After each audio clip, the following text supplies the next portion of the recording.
This was my ticket out of depression, anxiety, and eating disorders. How did you get into this? What was it like when Kim Kardashian comes to you to ask you to train? Be so honest. She'll do whatever needs to be done. Why do you think you saying working out is a non-negotiable struck such a nerve? A lot of people think of working out as a nice thing to do, as a chore. They know you're right and they're projecting onto you because they're not making it a non-negotiable. I plan on lifting heavy my whole pregnancy until the day I give birth. What's your opinion on that? Studies support that there is no reason why you shouldn't. Women feel like they're going to become huge, muscular, manly, if you will. And that is just such an outdated way of thinking. This is part 2. We have to do this twice. We're going to scrap part 1. We're starting fresh. Well, we were actually started to do this, and 15 minutes in, I said, guys, sorry, I have to stop. I'm about to faint. And I had to lay on the floor. I'm feeling better. We rescheduled to today. My blood pressure is back to normal, and we're so happy to have you. Amazing. I'm so happy to be here, and I'm so happy that you are all good, because that was scary for all of us. Not fun. Yeah. Not fun. Thank you for coming back in. You were very understanding. That was so sweet. Oh, the least that I could do. Are you kidding me? Like I said to you that day, like my priority is like making sure that you were good. Like you checked my heart rate. You were so nice and understanding, so I appreciate it. I stood off to the side, pretending we did nothing.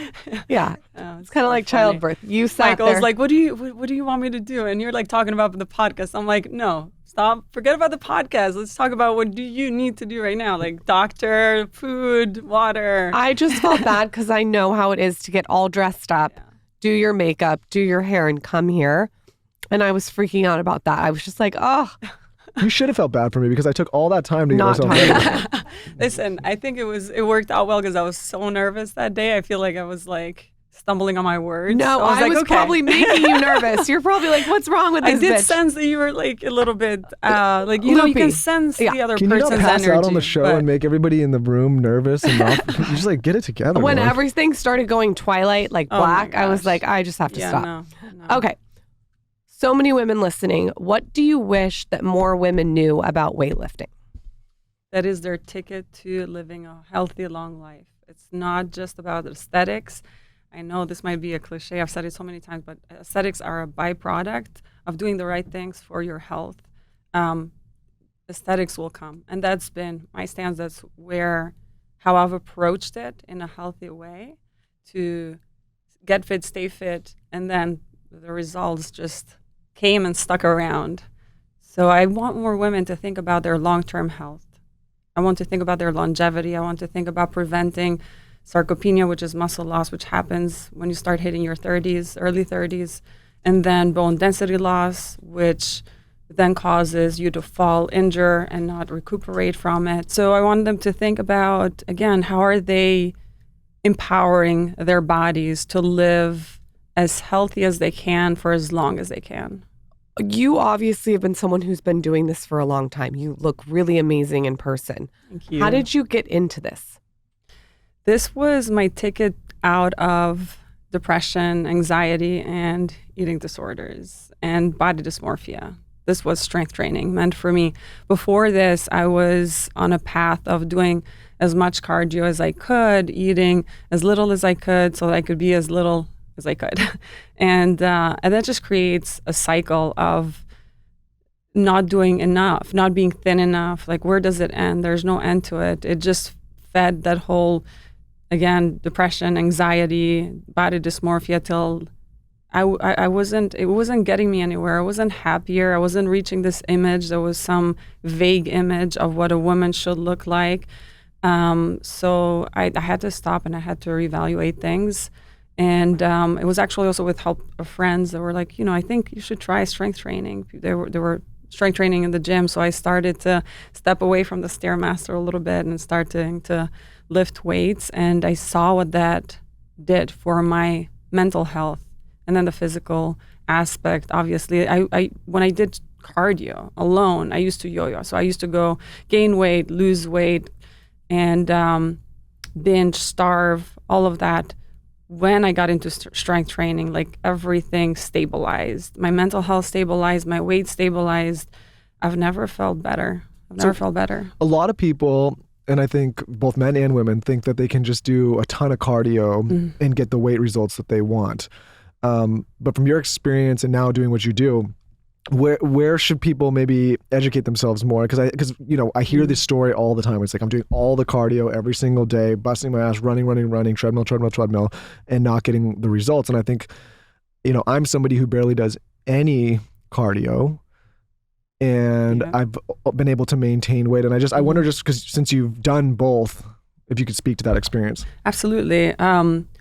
With cardio, you are not putting any muscle mass. You're barely putting anything on. Again, depends on your physique. With strength training, you're putting muscle mass on that is more likely to stay. When you're doing cardio, again, the physical aspect tends to be not as long term as when you're doing strength training. You are literally burning your muscles off when you're just doing cardio. You're not building that muscle that you need to support your physique.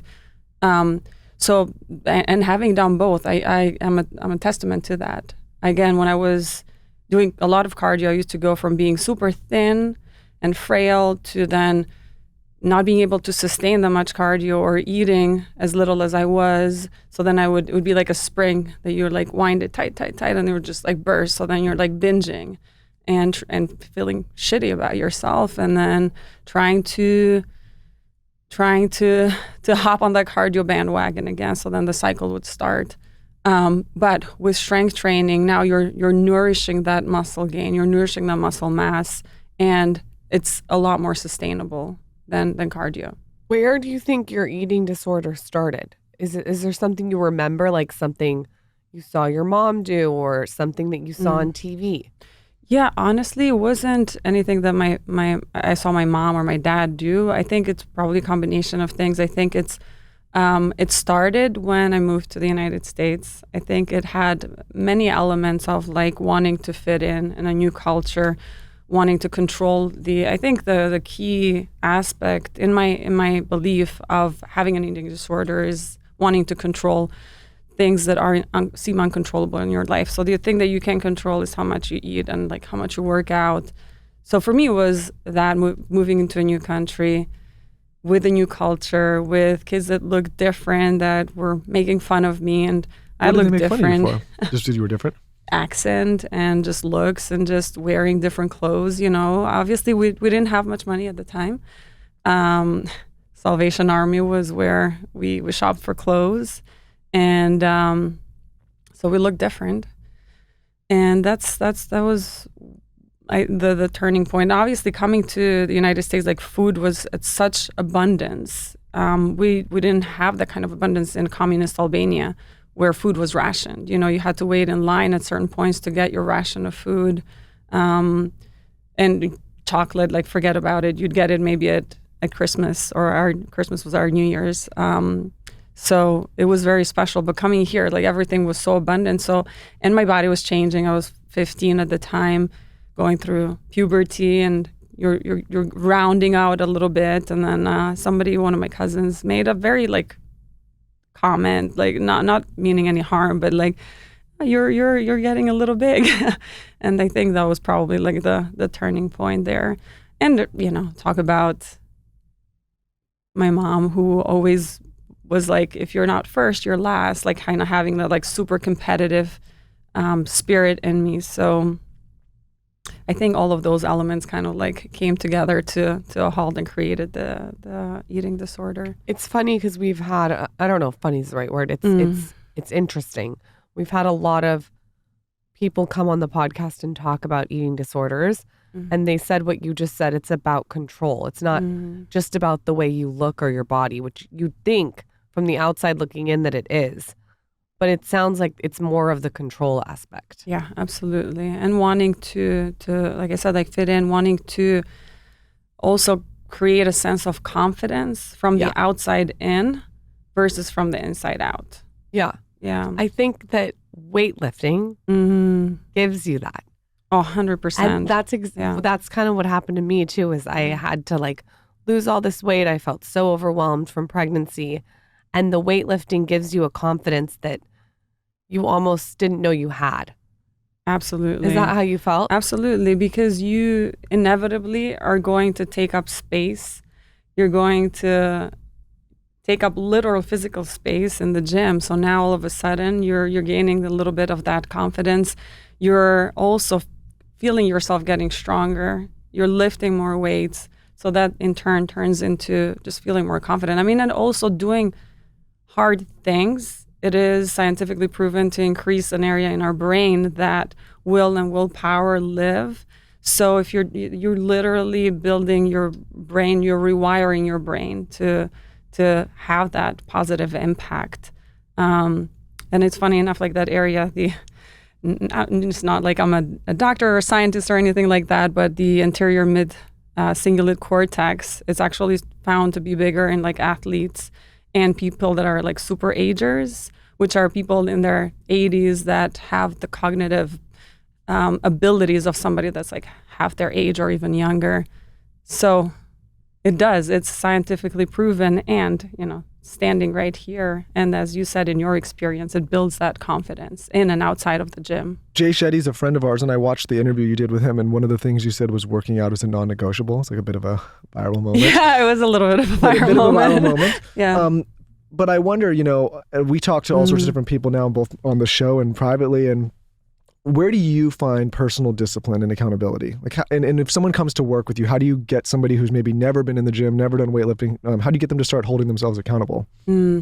Yeah, it's so key to create that discipline. But I think it even comes before that with a sense of being resilient. When you're not giving up, when you're not able to lift, that 30-pound dumbbell or whatever it is, and just not giving up, but stepping back and utilizing something lighter, or even starting with something small. Start with 5 minutes, start with 10 minutes. Let's not bite off more than you can chew. Overwhelm yourself and then make yourself feel like it's insurmountable. So I always say, let's start with small steps that you feel are achievable to you, and then slowly increase from there. So make it attainable. Don't make it into like the Himalayan mountains that you need to cross in one day. Is there anyone that goes to you that you have as a client that you're like, this person isn't going to change? Like, is there a common denominator of that? Yeah, there's been those people where, they're always changing when they want to work out, and, I can't do it today. And at one point you decide that, if you're not going to do this for you, you're not going to do it for me, you're not going to do it for anybody else. So it needs to come from within. And if I'm unable to make you see why you need to work out, which is, for me, is like, let's put aesthetics aside. I don't even talk about aesthetics. Let's put that aside. Let's talk about the things that really matter, because the aesthetics 100% of the time will come. Yeah. I think that makes total sense as a trainer. You can't what is it? You can't be the tugboat. Yeah, you can only be a lighthouse. Yeah, you can bring a horse to water, but you can't make them drink. So, they have to want it. So in your personal life, when you wake up and you're like, oh my God, today is just not, like, how do you find that discipline to hold yourself accountable? I try not to think about it. So I try not to overanalyze and not to rely on what I'm feeling in the moment. I just take the steps to get me to do what I need to do. And a trick that I utilize is that I start with something that I don't mind doing. For example, seated abduction or adduction. You sit, you're just kind of pushing the weight in and out, and just starting with something that feels accessible. And then I find that taking that first step will snowball into doing a full-blown workout, and you end up feeling that much better than if you felt like, okay, I can hit the gym today.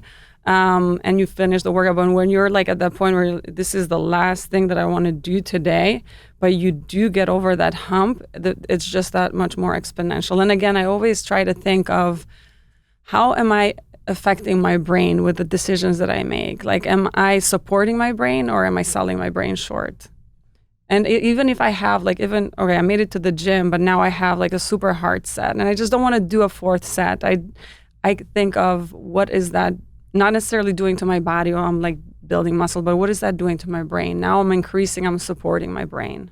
Why do you think you saying working out is a non-negotiable struck such a nerve?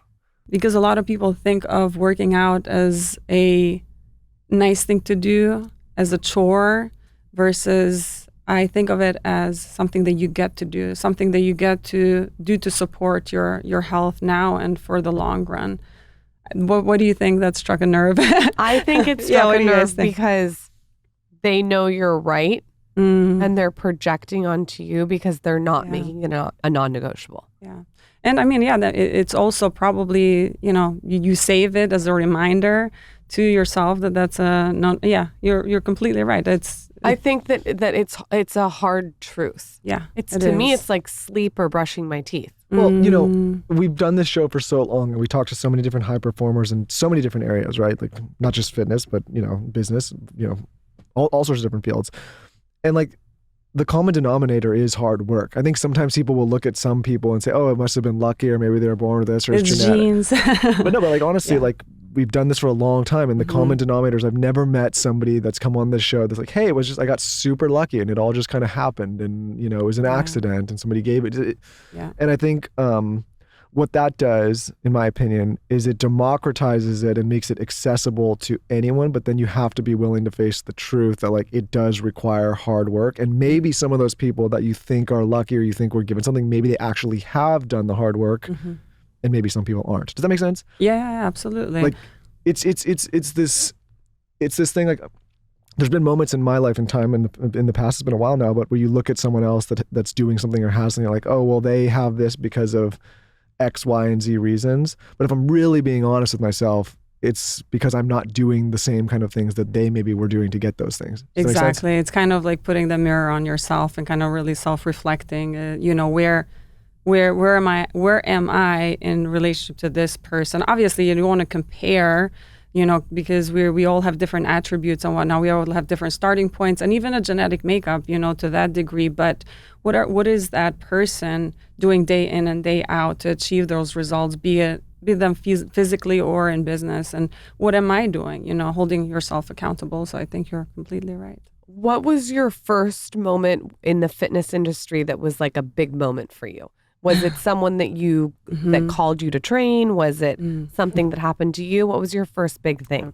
Well, the first hitting 100,000 was like, I don't think I slept that night. I was like, whoa, like 100,000. Yeah, 100,000 people. That was my platform for a long time. Yeah. Especially after doing it for a while, and it just like kind of slowly building up. And now I can get into that story of how that all started if you guys want to. Yeah. But also that was like hitting 100,000 followers on Instagram. I was like, who? What was a while? Just because I think for people to understand like the context of how long it took to get just to that point.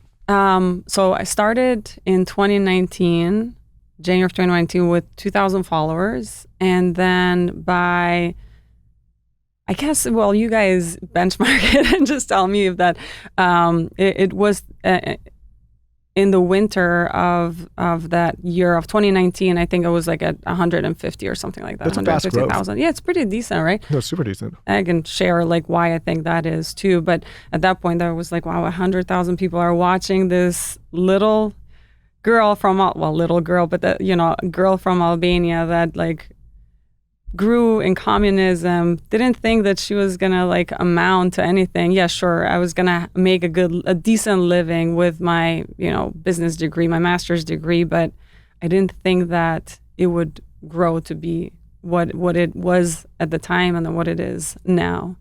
And then the other, you're talking about like another, or like a person that reached out. It was a queen of a country that reached out at that point to train with me, and she's like, I'm such a big fan. I'm like, you're such a big fan, yeah. It was queen of a country. How do you do that? You do it over Skype? No. Was it Queen Elizabeth? We won't go into details. How do you train with a? No, she visited. And we didn't even close down the gym. She's just like running around or training together, and we go to coffee afterwards at the coffee shop, and just like our connection. It was just maybe because our birthdays are like on the same day, but some years apart. But she's just like my best friend, like such a good person, unreal. Like, yeah. if It was a somebody surreal moment. is thinking about starting to weightlift, and it's funny because when Lauren started weightlifting, it was like kind of this weird moment for me where I was like, why did I never offer to do that with her? Thanks. No, but I think a lot of guys, like, you just, like I grew up in a time when you didn't see a lot of women weightlifting, and now that she does it, I'm like, oh, that, like, duh, like, of course. But for primarily women that are listening, they're wondering where to start. Where would you coach someone to start, just to begin, so that they're not overwhelmed? Well, first of all, maybe get a tour of the gym. Get familiar. If you're working out in the gym, get a tour of the gym. Get familiar with the equipment so that you're not like a, what was the phrase? Deer in a headlight. Yeah. Sometimes the Albanian in me just comes out, but yeah. So you're not caught like a deer in a headlight. I actually had one of the girls that we hired for the team, and she's like, Senada, I opened up WeRise, which is the training app that I have, and I just didn't. I was just so embarrassed. Like I didn't know. How to get started. I'm like, I didn't know she didn't know where the equipment was. And I mean, the gym is 3 floors big. So it's like, and then different rooms. So obviously, so you're dealing with that. Just get a tour, get familiar with the equipment, what each thing does. And then once you're familiar, again, don't bite more than you can chew. Start with just, if 45 minutes or an hour seems like a mountain to overcome, then start with half an hour, 20 minutes, or even take it down to 5. I know, I can't remember who like talked about this, but there was this guy that started with just like 5 minutes for like a certain amount of time. He would just show up just to create that habit, because the bread and butter is like in that consistency that you create. So show up, create that pattern, create that positive habit, and then from there, it's gonna snowball, and you're gonna want to do more because you showed up now. You're there. Who were the next client? Did I answer? I'm sorry. Did I answer sometimes? Yeah. No, I forget. Because I imagine like if I answer the full question, yeah. Because a lot of men grow up like you have to go to like work. I remember I used to have to go to workout PE. It was like a class in high school that you would go to, and you would do weightlifting, especially if you were in sports. And so you learn when you're young, and so it just becomes, it's normal. You can walk into a weight room and everything. It's not overwhelming. Yes. But then I was thinking about her and some of the other women in my life, and I was like, I would imagine just walking into a gym, especially a 3-story gym. It's overwhelming. Sometimes I get overwhelmed myself too, especially when I go to certain gyms and everybody's like a bodybuilder and a lifter, and I'm like, all right, I'm just gonna, maybe this is another helpful thing. Just like find a corner that you're comfortable with till you feel confident enough to occupy that space and to walk around. I feel like everybody should be confident enough because everybody's there to better themselves. So, I don't think that you should back away or find a corner, but if that makes you feel more comfortable, to then ease into things. And again, start light, get comfortable with the movements. I think the reason I bring it up too is in a different lane, not in fitness, but sometimes people will come to me and ask like, okay, how do you start a business or a brand and these things? And a lot of the reason they're overwhelmed in the beginning is for a fear of being embarrassed or failing or just not knowing where to begin or, maybe putting something out there that's not perfect. And then I always try to explain to them is like, a lot of it is just kind of like throwing yourself out there and being willing to like say you don't know everything 100%, in the beginning, 100%. I mean, I remember asking a girl when I first started where the machine that went up and down that was attached. I was talking about a Smith machine, but I didn't even know what it was. So I had to, explain it. It's like this machine that is attached. It's like a squat rack, but it goes up and down. So it's like, you just got to kind of put that shame aside. And it is true, like for women, we're not taught that that's okay. We're not taught that that is acceptable. And sometimes we are made to feel shameful for lifting weights. You're going to look like a man. You're going to look masculine. I got that too. And I just kind of like, okay, well, you do you. I'm just going to do me and what feels good for me and what feels right for me. Do you think that's why women are so resistant to lifting weights, or do you think it's more complex? I mean, that's the biggest part. I think it's women feel like they're going to become huge, muscular, manly, if you will. And that is just such an outdated way of thinking. Jump on board and let's get strong for life. Let's just be, we have been given this physique, so an ability to build muscles. If we weren't supposed to build muscles as women, then we would not have any ability to, but we were given that for a reason. So why not do that? And plus, studies over and over show how important it is to strength train, as I mentioned before, to your health and longevity, physically, mentally, emotionally, like all of it. Like for me, that has had an overarching effect on how it improved all of these areas in my life. I think the best part of it is it really shrinks your body composition. So even though I was the same weight before having a baby that I was when I was lifting weights, the weight was distributed different, and you could speak more eloquently, but like I could put on jeans that I couldn't have worn. No, but sometimes even you'll go up in weight, and I think that's what, it's not a bad thing. People are, thinking because the scale is increasing that's not, that means they're not healthy or that they're not getting the result. Like if you put on muscle, the scale is going to change. Absolutely. Shouldn't be scared of that though. Absolutely, 100%. Like same with me as well. I've been certain weights where I look different than being heavier, where people thought I had lost weight, but no, my body composition had changed. And you're absolutely right. Your body composition changes when you're lifting weights. Now things are dispersed differently because again, we're not potentially holding fat around or even like water retention around our waistline and all of the typical areas where we don't want it. It's because now we are strength training. Now we are digging into that insulin resistance and just creating a better metabolic response. I've heard that a lot of trainers put a lot of work into the quads. Is there areas that you try to avoid more than others? Do you try to do it all even? What's your sort of theory on that? I personally believe that well-balanced physique is the way to go, at least for me. But I do believe that you need to put a little bit more weight on muscles that are bigger, and quads and glutes are bigger muscles in our body. So I do tend to favor working out those like an extra day a week. So I would work lower body 3 days a week, and then 2 days upper body. Some abs, a little bit of HIIT. So a lot of balance. A lot of balance, absolutely. What was it like when Kim Kardashian comes to you to ask you to train? I mean, yeah, it was surreal. First of all, I didn't think it was real. I thought it was a scam, so we had to do like a 5-step authentication. So I had my people, aka Rob, reach out to her people and like, yeah, is this real? And yeah. Sure enough, she had spotted me on Instagram and wanted to work out with me. I think the cool thing about her, as someone that's just seen her on the show, is she's really disciplined. 100%. And it's a different kind of discipline.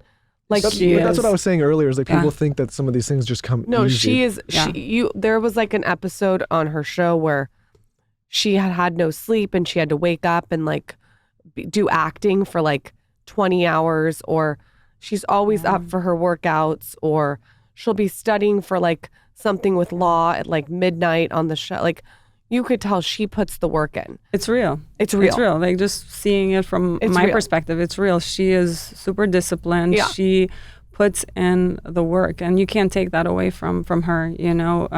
She'll do whatever needs to be done. When it comes to training, what's something you feel most people neglect? Most people neglect, most women neglect, I think, their upper bodies, like upper body strength. It's so important because you want to catch yourself when you fall. Like wrists are such a high risk injury, shoulders when we get older, like the frozen shoulder syndrome, it's huge. So I think women need to really embrace working out upper body as much as lower body. It's funny. I think guys are like the opposite. I was gonna bring it there, yeah. But I think a lot of men are becoming wiser at that because you produce more testosterone when you're working out your lower body. AKA your dick feels bigger, guys, when you work your lower body. Did not say that, but it does.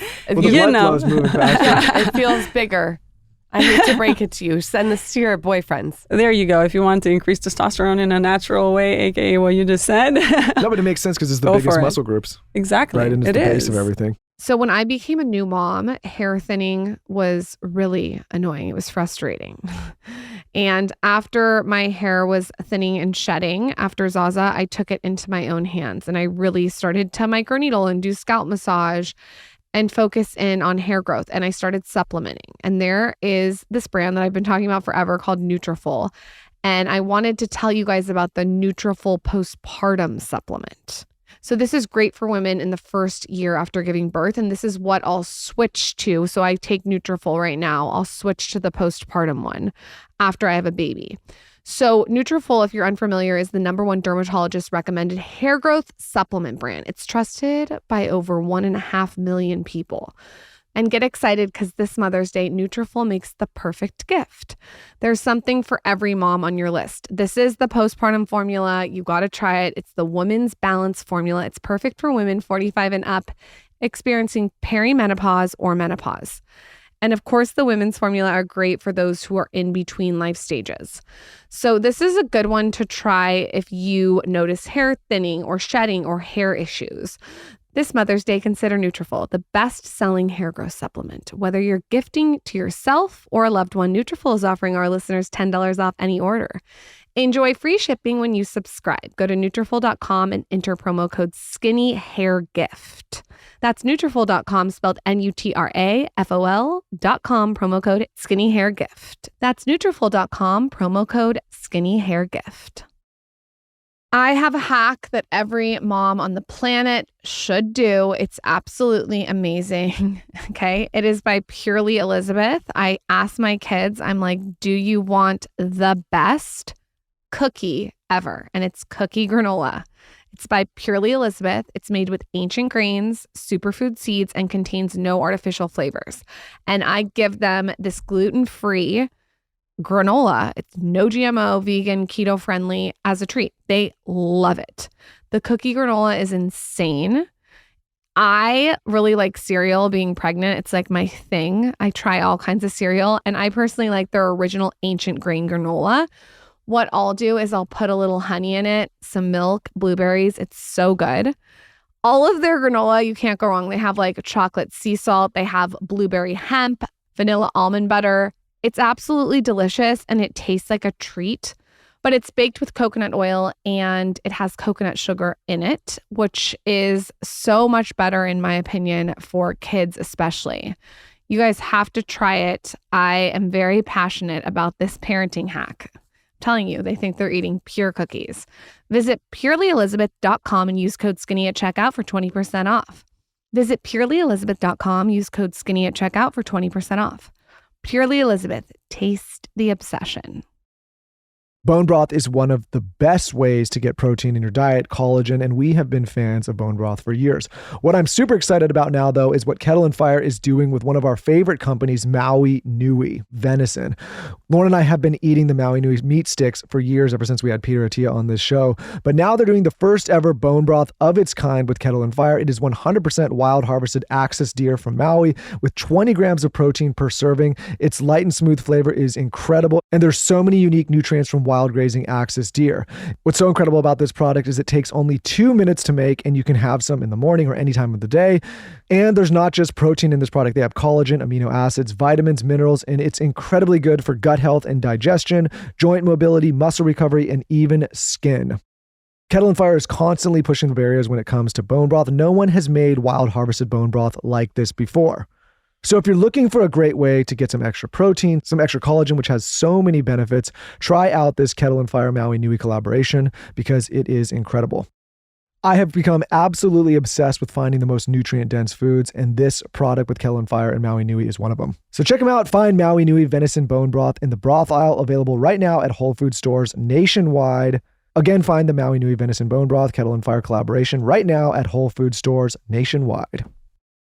What is your workout routine? And be so honest, like exactly what it is. It's honestly what is similar to how I train Kim and similar to what I have on the WeRise app. But on the WeRise app, I adjusted per person's needs as far as if they want to work out 3 days, 4 days, 5 days. So there's options there. It's options if you want to work out from home.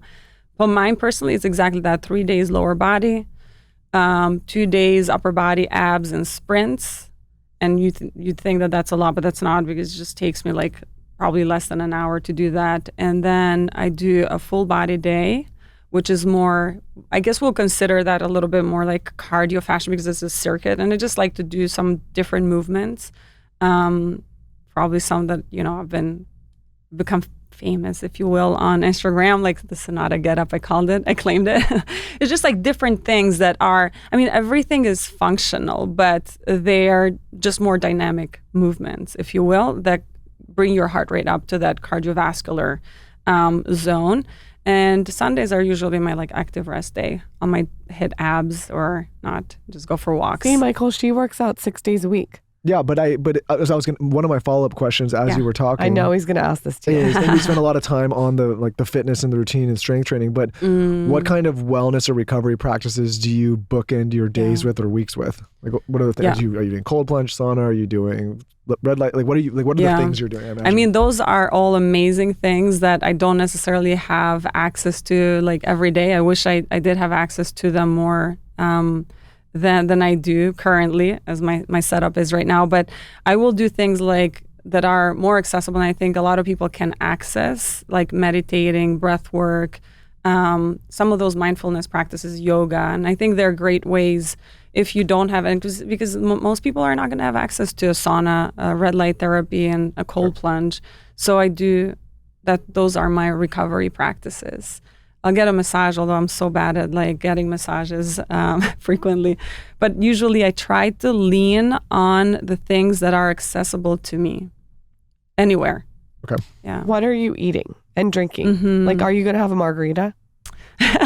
No, I mean, it's not like 100% no alcohol. I'll sometimes like when on New Year's, or if we get together with family, I have an Albanian family, so they're like, drink, why aren't you drinking? Like, it's not actually good for you, so let's not push drinking onto others. And drinking just for me, it doesn't have any benefits long term. Just I feel it physically, like the next day I don't feel good. I'm up at night, my heart rate just shoots up. So it's just I literally feel it in hours later. So it's just like my body is telling me no. So I'm not going to do it on a regular basis. But I love a glass of wine here and there. So I'll do it every so often. When it comes to food, I prioritize protein. Okay, but give us a full day. Like, tell us, you wake up on Monday. Tell us the times, everything. Yeah, I'm not a super early riser. 6:30 is when I wake up. It's not late though. It's decent. 6:30, 7 o'clock, like 6:30. That's my goal. Just because I value my sleep. Like I need to get that morning sleep, which for me, that's for some reason, comes in the morning. Wake up, have about minimum 15, if I'm not feeling, about like 30 grams of protein within, and I know, again, this is like the 30 now, it's like a buzzy thing, but it is true, and it's what I've been doing, like about 15 to 30 grams of protein. I do like a yogurt with either protein powder and like berries and nuts to get a little bit of everything, or I'll do eggs and ground chicken, to balance it out with like a little quinoa or a different carb. But so the breakfast part, the yogurt part, I'll have that early on, and then I'll have the eggs and ground chicken and quinoa or sweet potatoes as like a refuel after my workout. My day is not very typical because my meetings are all over the place, working with people like in different countries as well. And I always have some protein bar at hand. And at night, usually always are like prioritizing protein and having like the largest bowl of greens that you've ever seen. And again, some sort of a carb like quinoa or brown rice or white rice. I don't care. It's fine. And does that? So a lot of protein. Lots of protein. I think of protein first, and then the rest of it kind of fill in the gaps. But I prioritize protein. We went out to dinner with this guy that's an expert in longevity. And Michael was like watching what he ate because he's a longevity expert. So Michael wanted to see. I knew what we were going to eat because we all talked about it before, but I just was like, I was curious about how he was going to approach eating it. And it was like protein first. He grabbed the protein first. He didn't even look at the rice or the... Then it was like the vegetables, then it was the carbs. But it wasn't even like he put that on his plate like that. It's like he took the protein, he ate the protein. Then he went back and got the rice. But if you think about it, a lot of people do the opposite. They like fill up on the carbs and then they have a little bit of vegetable, and then they don't eat any of the protein because by that point you're full. And I approach it like if I'm having and I need to have my greens, like that's like my, antioxidant. That's like my a lot of good sources of vitamins and nutrients there. So I'll eat that bowl. Like even if I'm not feeling it 100%, I'll like take that big bowl of greens, eat that, and then I'll go into my protein. And also there's something to say about the way that our digestive tract processes things. And when it comes to a vegetable, like when it comes to leafy greens or a non-starchy vegetable, putting that through your system first, and then the protein, and then the carbs. That is my approach. Who have been the other celebrities that you've trained that you've been really happy with the result? Like, who are the people that you're like, oh my God, I'm so proud of these people? I worked with Bebe Rexha for a while. This So was cool. it was actually during COVID over FaceTime, and she was amazing. Yeah, for sticking to it through FaceTime. But it's harder for a lot of people that want that one-on-one attention. So she did really well, but I can't remember what happened, but we just didn't continue Life. for too long. Exactly. Life happened, like stuff happens, but she achieved amazing result. I was so proud of her doing that and sticking it through, even though it was through FaceTime. I haven't honestly, because I haven't necessarily been in the business of training celebrities. I haven't, It seems like they've come to me, and I've accepted when I felt it was appropriate, because again, I ran two businesses. I run the fitness app, WeRise, and then I have a clothing brand, Zintoa. So just doing those two, it's a lot of work. How do you manage all of this and the business? How I manage working out every day. You just got to make it happen, figure it out, plug it in the day, make sure that you are accomplishing the non-negotiables. For me, it's like I have to get my workout in. I have to, again, prioritize sleep and recovery, and then you just work with the rest of the hours of the day. I mentioned this to you on our first try, but I said that I noticed lifting weights, like, this is weird, but there's something where the muscle or the skin around the muscle gets tighter, which makes the skin look more youthful. Yes. Yeah. Do you know what I'm talking about? Absolutely. When I say that? I mean, one aspect of like very simple thing is like once you build muscle, it's going to fill out that looser skin. But actually there's studies out there that support that strength training builds collagen, and actually working out in general can produce collagen, but strength training in particular thickens that top layer of the skin. That's what I noticed. Yes, so it makes it thicker, which with age that layer of the skin gets thinner, and we want that thicker to keep that tightness, that elasticity. And it's weird when I'm looking at you, like it's a certain look where your skin looks so youthful, and it's because of the muscle. Yeah, I think so. I attribute it to having built muscle. Yeah, to having put muscle. I mean, you also look at. Yeah, I mean, like you can't really compare because everybody's different. But it's like I don't want to make anybody feel bad, but there's that term like runner's face or like runner's body. It's like when you don't have the muscle, and like over time gravity takes its toll. It happened to me. It happened to me when I was running. I was running marathons, and I had this like gaunt face, barely no, fat in my face, and it just didn't look. I mean, that was another thing. Like, just didn't like how that made me look. So that was another reason why I went into strength training, amongst others. Same with like Ozempic face now too. People say that. Well, runner's face also to me goes into the knees. Like your knees sag, your elbows sag, your tits sag, your balls sag, everything sags. Well, because the muscles that you need to support everything are just not there. Yeah. They're not there. And plus, like even just that motion, that constant motion to, like I even competed in the bikini level competition, like of bodybuilding. And that was, my physique, looked great, but my face was like so thin, again, from having lost like a lot of weight, a lot of body fat. Super is it dehydrated? You get dehydrated before those events, right? Yeah. You like super dehydrated. Like, what did you do to dehydrate? What do? You You try to eliminate salt you're reducing salt all along, leading towards the competition. But then, like a couple of days before, you're completely eliminating salt. Yeah, not for me. It was good that I tried it. It was great to understand what goes into that process. It gave me, again, a really good kind of peek into the whole industry of bodybuilding, but it was just not for me. Just what, again, having had an eating disorder, and it is just not, it wasn't good for me, for my mental health, to put my body through that. I could do the workout part. I could, put in the work, but when it came to nutrition and to like really basically starving yourself, eliminating carbs, just not a good way to go. Energy goes down. Your mood is all over the place. Oh my God, I would be such a nightmare to Michael. Can't imagine. I plan on lifting heavy my whole pregnancy until the day I give birth. What's your opinion on that?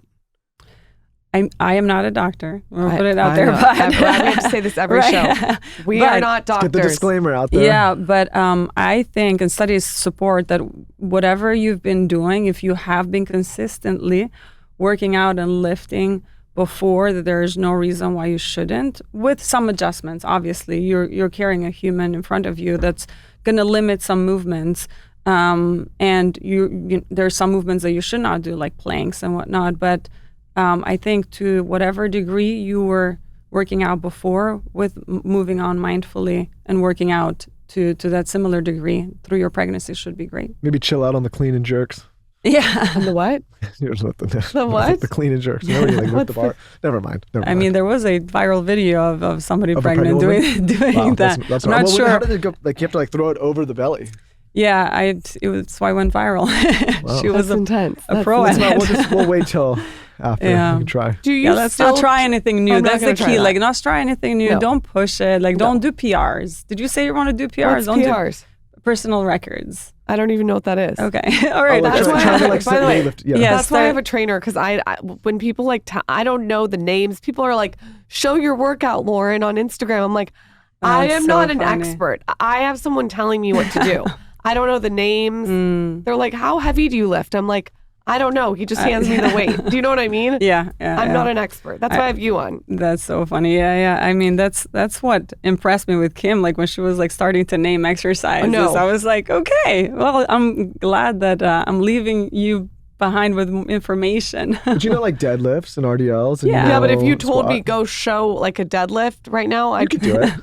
I think it's the one where you pick the bar up and lift it up. Yeah, you got it. I mean, pick things up, put them down. I don't know. You do. You're giving yourself too little credit. A few months back, for the very first time, Lauren and I had Dr. Stephanie Van Watson on this podcast to talk all about Fatty 15 and her breakthrough discovery of C15, which is one of the first essential fatty acids to be discovered in 90 years. And get this, studies have confirmed that it's 3 times better, broader, and safer than omega-3.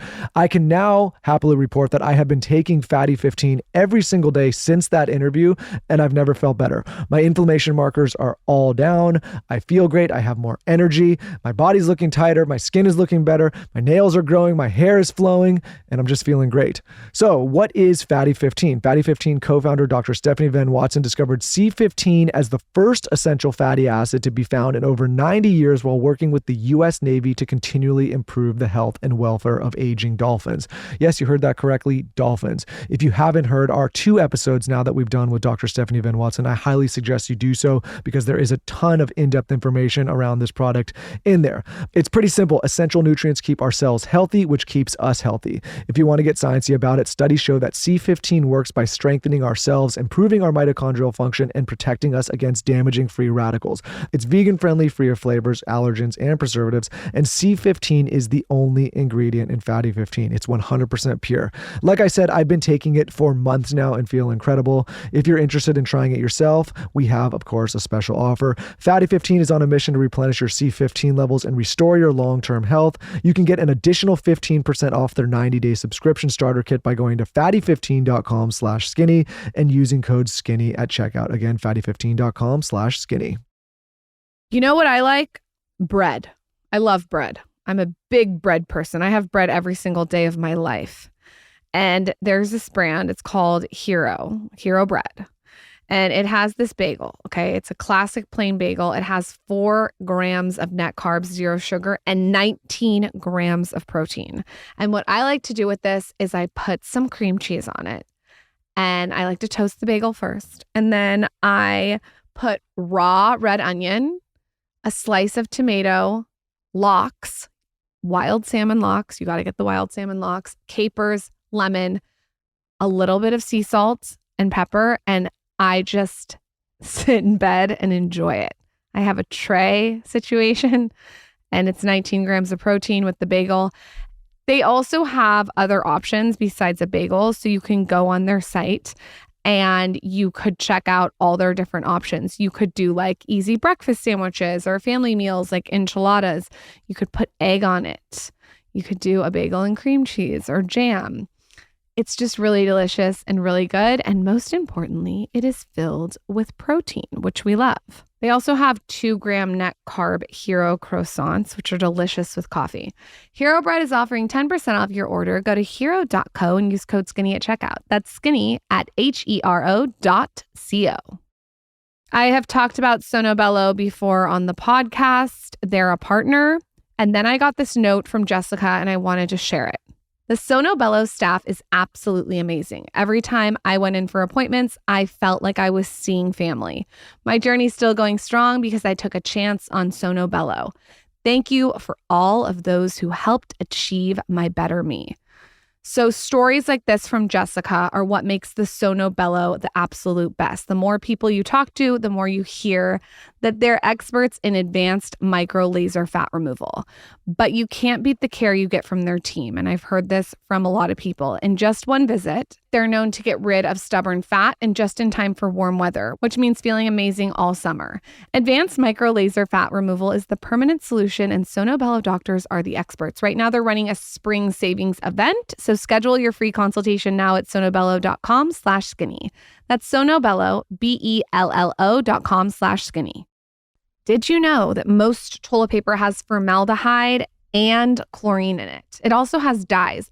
I was shocked to know, I found out this probably a year ago, that there's all of these crazy things in toilet paper. We're wiping our most intimate areas with this all day long. My daughter is using the toilet paper. My husband's using it. I went on this like wild goose chase to find the best toilet paper on the market. And while I found some brands that were great, I also wanted to create something better. And so that's what we've done at the Skinny Confidential. We have created a better choice. I was involved in every single detail of this toilet paper. We took out formaldehyde, we took out chlorine, we took out the dyes. We took out all the things that I didn't want my family exposed to. And then, of course, in our very Skinny Confidential way, we wrapped it in pink, as you can see. I wanted the experience of the delivery when you got it to be very romantic and pretty. Never are you excited about getting your monthly delivery of toilet paper, and I wanted to make you excited. So it comes in the most luxurious box. You open it, it's packaged cute, and it also has our little stamp on it. And you can put this on all of the rolls in your house and know that it's a better choice for you and your family. I am so passionate about this launch. We have been working on this launch for a long time. My team is so excited about it. It's shaking up the market and it's disruptive and it's everything that we want to bring to the table. So if you're looking for a better choice when it comes to your toilet paper, go to shopskinnyconfidential.com. Grab it now. We will sell out, but we're doing subscription. So I would definitely say to subscribe so you can make sure that you get it monthly. That's shopskinnyconfidential.com. Do you still train clients right now, or are you only training Kim and doing your business? Yeah, just the businesses in Kim. I can't. It's impossible. That's what it's I thought. impossible. Okay, I just thought I would ask. There's no time. There's no time in the day. Yeah, there's no time. But you have your app.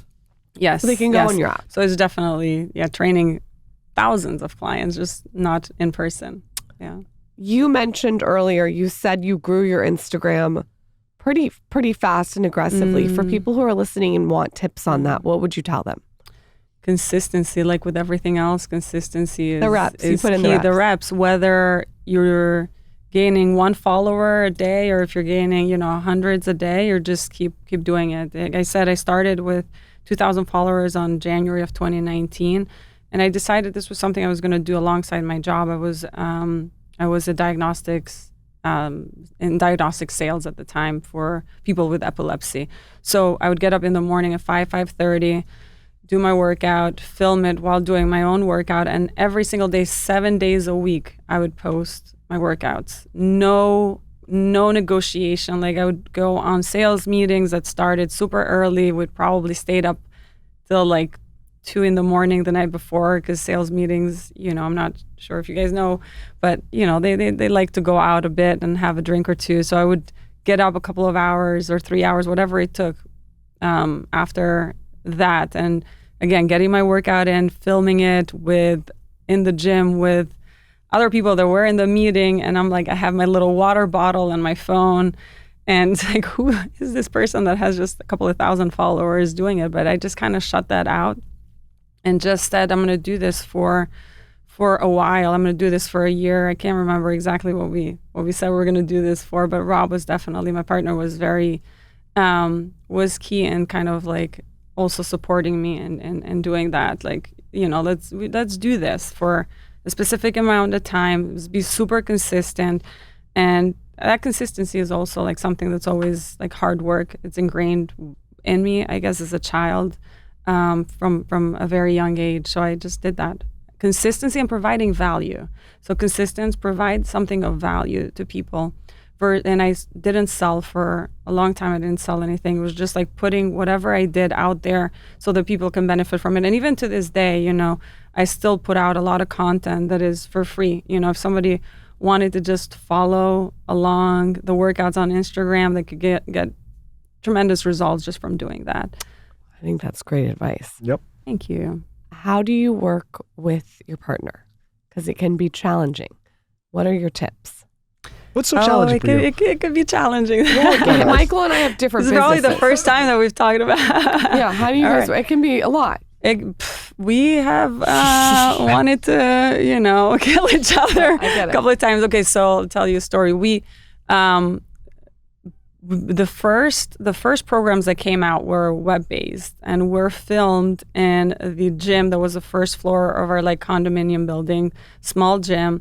We would go there at like 9 p.m. the earliest, waited till everybody had left the gym, maybe 10, sometimes even later, and would film for like 4 hours to get the content. Because we didn't, if you can get the resources for free, if you can do all of that stuff on your spare time with limited resources and start a business that way, I think that's the best way to go versus like investing in something that you don't know the outcome of. And we were able to do that. We did that, put the web-based programs out, but that came with some, it was tough. And just the two of us, filming, me doing the workouts and him. And then when we did do the second iteration of the programs that were in an app, so now we went to Compton here during COVID in November of 2020. So I guess that was a little bit after the whole like start of it, but in a warehouse with gym equipment that was being renovated. They had set up a little kind of like a little studio. We set up 2 cameras, so he would run from one to the other and like film one angle and then film the other angle. So again, the two of us. And, when you're doing this for like 10 hours a day for like a month, it gets a little bit 24/7 with each other. I can only work with him for an hour on the podcast. 10 hours is a long time. But we made it through. Yeah. It's rewarding though if you can figure it out. Yeah, I tell people not to absolutely. do it. I say don't do it. That's why I tell yes, everybody. But if you can, but we kind of knew that hey, this could really cause major issues in the relationship, but we still push through and we're able to communicate. I think communication is key, and kind of airing out your grievances, if you will, but in a constructive way. You guys made it work. We made it work. Yeah. Before you go, you have to tell us how you get the divots in your arms. What do you do for your upper body? What is that? You want the tricep. She wants the tricep. No, there's a little divot. The delts here? It's a certain divot. Yeah, the separation from...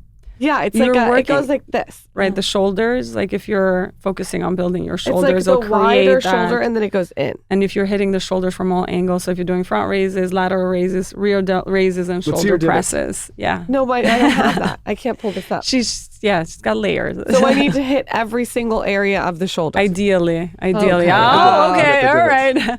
She's talking about the shoulder cap. The shoulder this cap. is like a feminine. The cap. Yeah, it's like it's a cap. It's a cap, a shoulder cap. Okay, so I hit the shoulder everywhere. From all 3 different angles. The back, the front, the side. Yes. I've got huge shoulders, and then my legs are. No, I'm just kidding. I cannot believe you just took your jacket off. Oh, Taylor wants to see if he has the divots. Let's see, Taylor. Taylor just started. He just started. He's been going. I hate to break it to you. He's been going. Not like you have them. Where can everyone find what you're doing? You're working on something very exciting. I am. Tell I us can't all about wait. Well, I can't wait for it to be. I mean, people know that there is expertise coming to the app that's beyond just fitness. We are so excited to bring experts from all different fields onto the app to share what they know, what they do in their practices, and just bring it to the app in a very absorbable way, in a very actionable way. And that's coming here really, really soon. I can't wait. That's on the WeRise app. And for people can find me on Instagram, Senada Greca, and then through there you can find the WeRise app. I will be following along. You're so inspiring. You look so amazing in person. I hope part 2 was better than part 1. Oh, amazing. Thank you for coming so back. much. Thank you for having me. I'm Thank so happy that you're well. That's key. I feel good now today. I'm starting to feel a little woozy. Oh, God. We're done. I'm out. She's done. Wait, She's not checking her heart rate. Heart rate. No. Thank you for coming on. Thank you.